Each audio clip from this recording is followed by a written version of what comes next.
Hello everyone, start करते हैं आज के वीडियो को। और आज की वीडियो में हम बात करने वाले हैं ईरान, अमेरिका और इजराइल के युद्ध के बारे में। इस पूरे युद्ध में अगर देखोगे तो आपको एक चीज निकल कर सामने आएगी कि इजराइल जो है वो पूर्ण रूप से एक प्रकार से शांत बैठा हुआ है, और जो ईरान है और यूएसए, ये दोनों एक प्रकार से एक दूसरे पर वार और प्रतिवार कर रहे हैं। ऑपरेशन सिंदूर की याद दिलाना चाहूंगा इसी बीच में। जब ऑपरेशन सिंदूर हुआ और भारत ने अपनी तरफ से जितनी कार्रवाई करनी थी कर ली, और जब ये भी हो गया कि भाई अब हमारे यहाँ संघर्ष विराम है, तो उसके बाद पाकिस्तान ने एक रात और आई थिंक दो कंटिन्यूसली नाइट तक उसने ड्रोन अटैक किए। भारत ने उसका कोई भी जवाब नहीं दिया, और इस प्रकार से एक प्रकार से भारत को युद्ध में उलझने से बचा लिया। और ये चीज सही लीडरशिप की और सही डिसीजन मेकर जो भी होते हैं उनकी एक पहचान होती है कि आपने अपना काम था तो कर लिया, फिर बेवजह में युद्ध में जाने का कोई मतलब नहीं। क्योंकि जब भी आप युद्ध में जाते हो तो उसमें जन की हानि होती है और माल की भी हानि होती है, जान और माल दोनों की ही हानि होती है। और वो पाकिस्तान को पता ना हो, लेकिन भारत की जो लीडरशिप है उसको उस समय मालूम था, और उसने ऑपरेशन सिंदूर को एक सही समय पर सही मोड़ पर रोक दिया। और फिर बाद में जो जो डिटेल दुनिया के लिए जरूरी थी वो डिटेल दुनिया के सामने रख दी। तो भाई ये तो था भारत के ऑपरेशन सिंदूर का।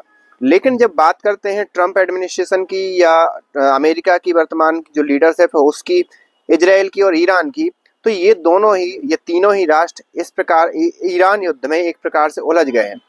अब ईरान युद्ध में उलझने का आखिरकार नुकसान किसको हो रहा है? ईरान की जनता को हो रहा है, अमेरिका की जनता को तो नहीं हो रहा, लेकिन फाइनेंशियल और इजराइल की जनता को भी नुकसान हो रहा है, जान का और माल का।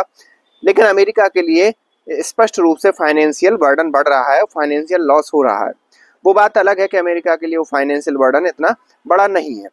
अभी हाल ही में हुआ क्या कि दोनों ही राष्ट्र एक दूसरे की जो युद्ध विराम करने के लिए जो एक प्रकार से शर्तें हैं वो मानने को तैयार नहीं है।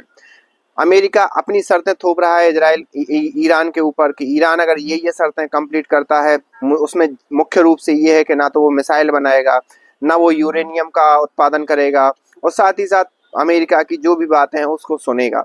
ये ईरान पर अमेरिका की शर्तें हैं।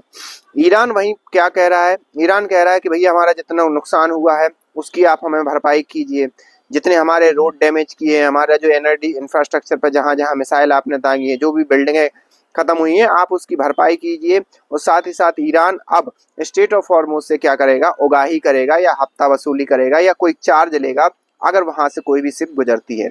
तो ये सारी चीजें ईरान की मांग है। दोनों ही, चाहे अमेरिका हो चाहे ईरान, इन बातों पर सहमत नहीं हो रहे हैं।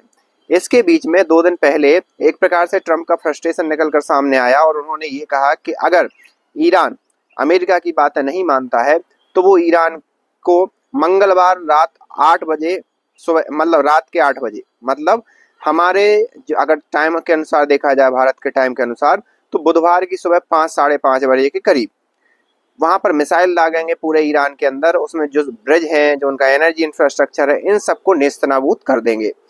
वहीं ईरान का कहना ये है कि ट्रम्प अंकल, उन्होंने अलग अलग कार्टून से उनको एक प्रकार से रिप्लाई दिया और एक प्रकार से उनका मजाक भी उड़ाया।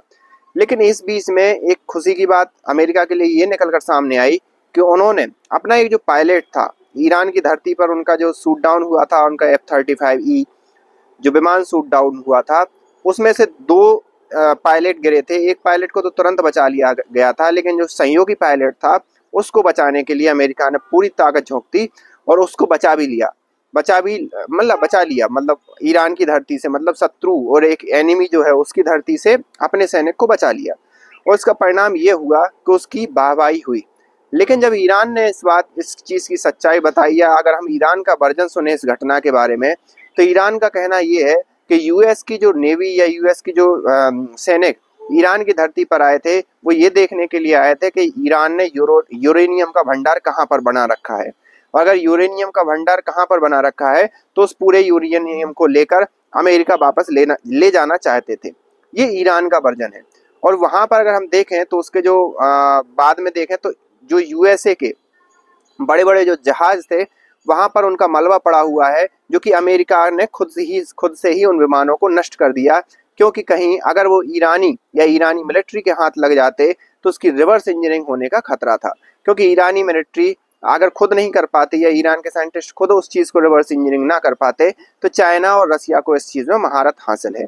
तो उसने अमेरिका ने पहले अपने विमान नष्ट किए ईरानी जमीन पर जितने हुए थे, और साथ ही साथ 100 के करीब जो सैनिक भेजे थे उस एक पायलट को बचाने के लिए उनको भी वापस बुला लिया गया। उसमें वो भी 200-250, कोई 200 क्लेम कर रहा है, कोई 250 क्लेम कर रहा है, 200-250 जहाज की मदद से। तो यहाँ पर ये देखने वाली बात है कि अगर ईरान का वर्जन सही है कि अमेरिका वहां उस पायलट को बचाने नहीं गया था, बल्कि वहां पर जो यूरेनियम का भंडार था उसको लेने के लिए गया था, तो ये हमें ये चीज शंका हो रही है, या हम इस चीज का अंदाजा लगा सकते हैं कि आखिरकार अमेरिका ये चाहता था कि उसको पहले न्यूक्लियर विहीन किया जाए उस राष्ट्र को, और फिर उस पर जितनी बमबारी करनी है कर दी जाए, जिससे न्यूक्लियर का जो रेडिएशन है वो फैलने का खतरा नहीं रहेगा। तो एक प्रकार से ईरान भी बर्बाद हो जाएगा और न्यूक्लियर का जो खतरा है वो भी टल जाएगा। ये रणनीति दिखाई दे रही थी। लेकिन वास्तविकता क्या है ये तो अपने अपने वर्जन है, वास्तविकता क्या है ये तो किसी को नहीं पता, और हम सब ये नहीं किसी चीज की वास्तविकता नहीं जानना चाहते। हम ये चाहते हैं कि युद्ध एक प्रकार से खत्म हो, और युद्ध के खत्म होने से क्या होगा कि जो आर्थिक रूप से बर्डन पड़ रहा है पूरे राष्ट्रों पर, या आर्थिक महामारी जो आने वाली है, या आर्थिक रूप से जो एक प्रकार से चुनौती आने वाली है पूरे विश्व के सामने, उसका जल्दी से जल्दी समाधान हो जाए। अब देखते हैं कि मंगलवार रात 8 बजे राष्ट्रपति ट्रंप किस प्रकार का हमला करते हैं या नहीं करते हैं, या फिर से टाइमलाइन को एक्सटेंड करते हैं। तो ये तो आगे आने वाला समय ही बताएगा। लेकिन आप इस बारे में क्या सोचते हैं, आप हमें कमेंट करके बता सकते हैं। मिलते हैं नेक्स्ट वीडियो में, तब तक के लिए थैंक यू।